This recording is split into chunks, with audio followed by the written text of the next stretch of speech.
Alors, mercredi 28 août 2024, nous sommes sur le parking des Bouilles, au-dessus de Cordon, pour aller faire une boucle autour de la crête des Benets de Cabane du Petit Pâtre. On va partir direction La Brézieux, remonter tout le vallon jusqu'au col du Niard et revenir par la crête des Benets. Et on est sur le parking des Bouilles. Parking tout neuf avec beaucoup d'espace.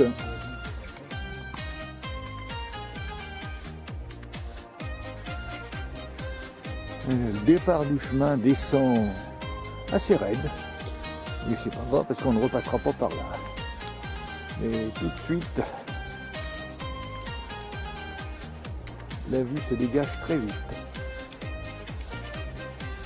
Mais on va reprendre assez rapidement dans la forêt.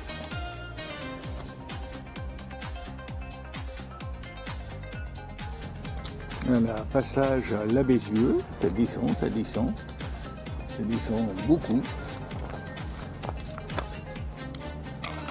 À un moment donné, il faudra remonter.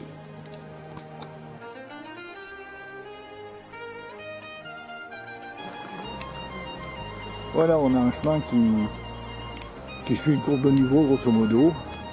Il monte un petit peu, il descend, il slalome un petit peu. Et c'est vraiment agréable parce qu'on est à l'ombre, on sait que ça ne va pas durer.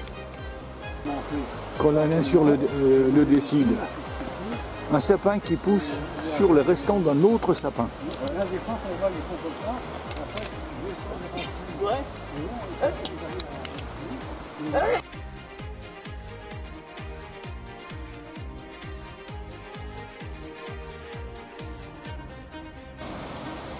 Voilà, 1 heure de marche et on arrive au pont de la Flé.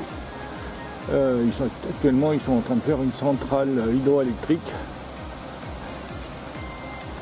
Donc, le coin n'est pas spécialement touristique. Donc, sur le pont de la Flé, on passe au-dessus de la Salanche. Joli petit ruisseau.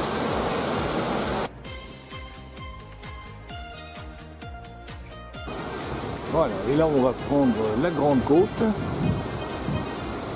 et on nous indique le col du Niard en 2h35. Petite stèle pour un jeune décédé en 69 qui apparemment est tombé dans le torrent.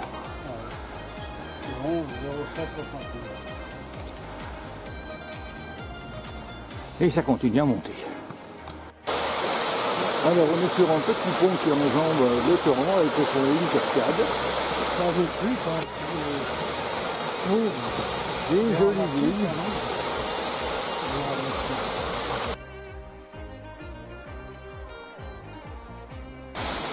C'est ça, c'est l'autre côté du petit pont. Donc ça c'est le torrent de Salanche.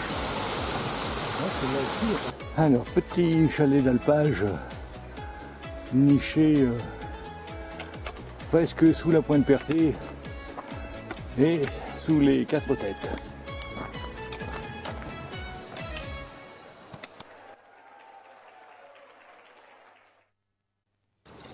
Alors là c'est la pause de 10 heures sur un abrévoir et en fait il y a pas mal d'eau qui coule le long du chemin.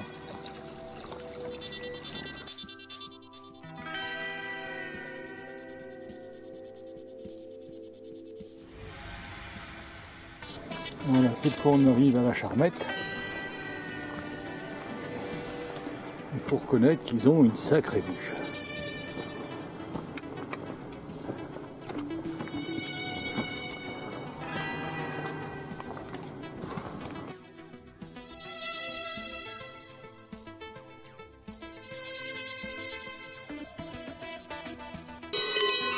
On a la première vue sur la cascade du Dard.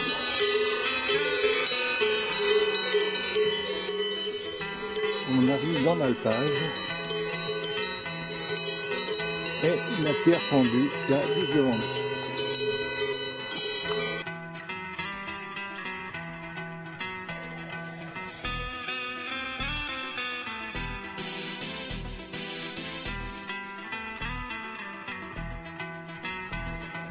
En face de nous au bout du chemin, Croise-Bollet, la crête des Bénets, un Mont Blanc,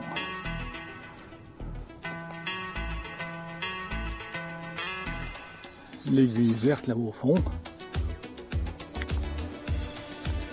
De ce côté, je sais pas du tout.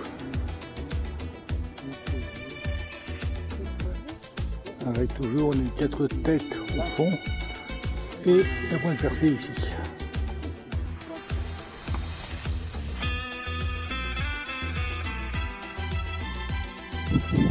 Alors on passe à côté des chalets des Freddy et on continue. Encore quelques petits coups de cul assez prononcés. Et on approche du col du Niard.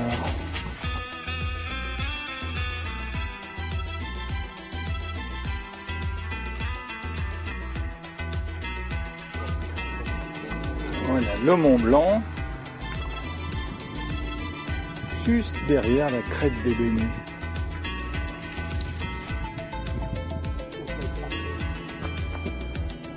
Un petit chalet perdu dans la montagne.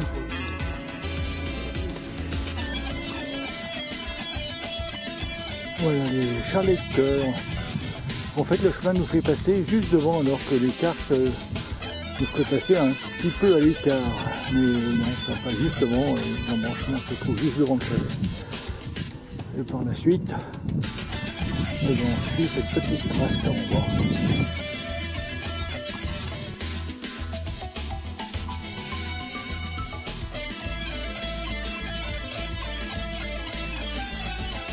Alors il y a des hectares de terrain, mais les vaches, pourtant pas nombreuses, sont au plein milieu du chemin.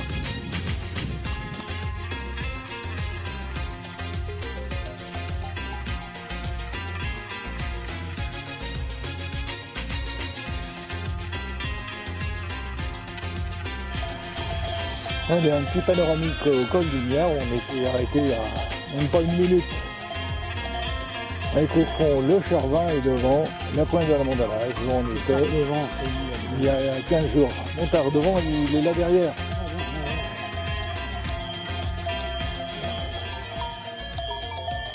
Là on a les Aravis.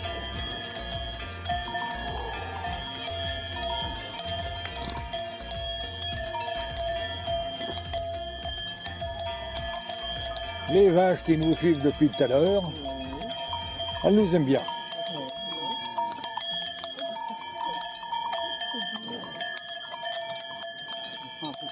Elles sont magnifiques. Un peu collantes, mais magnifiques.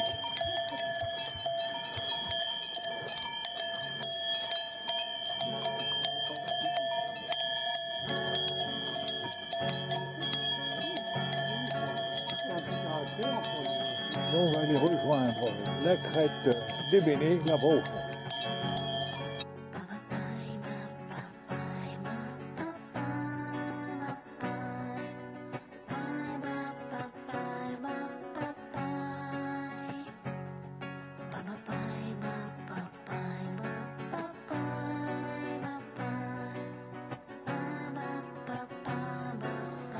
Alors une petite vue de la dernière montée qu'on va faire.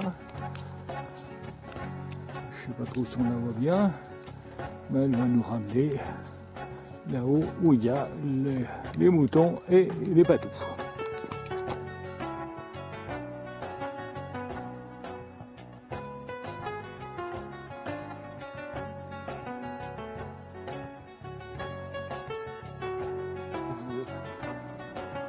Voilà, les chalets de cœur sont là.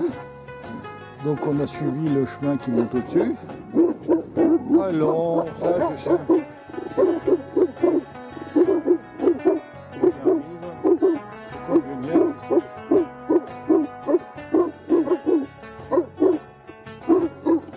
Ils sont beaux, c'est beau, c'est beau.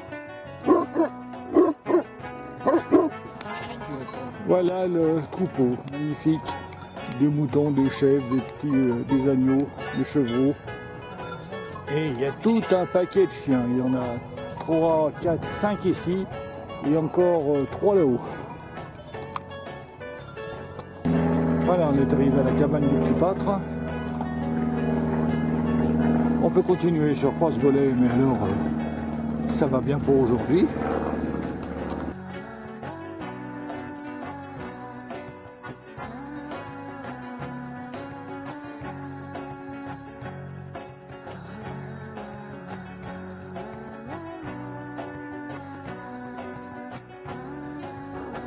Et maintenant on va redescendre tranquille jusqu'au Perret, il le donne en 1h30.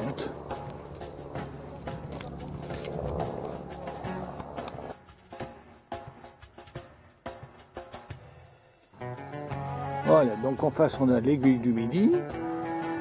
Le premier c'est doit être le Mont Blanc du Tacul.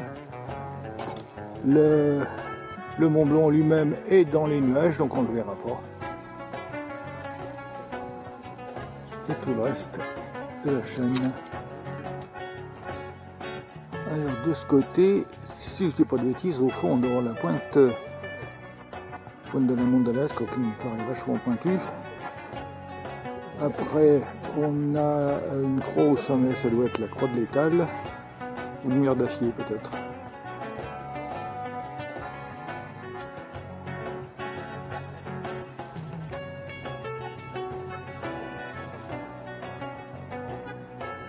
Là, on aperçoit le chemin qui mène à la gouille des fours pour arriver sur la pointe Percée et les casse-têtes là-bas au bout.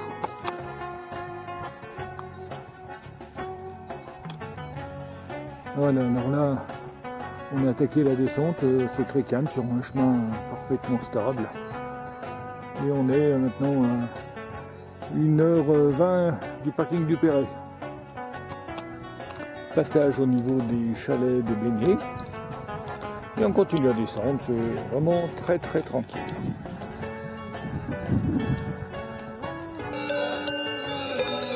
Voilà quelques vaches pas tout à fait habituées.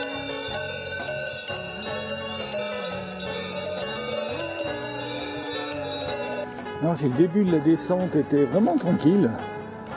Là on arrive à la fin de la descente et c'est vraiment très raide. Certains virages ont même été bétonnés, histoire que les 4x4 accrochent un peu mieux. Et ça descend, ça descend, ça descend. Et ça donne l'impression qu'on est bientôt au bas de la descente. Voilà, ici on a le départ du chemin, c'est ce matin. Et là on arrive au Perret. Le parking du Perret est juste là derrière. La dernière séance. On arrive sur le parking, la boucle est bouclée. C'est un tout petit peu plus de 16 heures. Et on dit au revoir.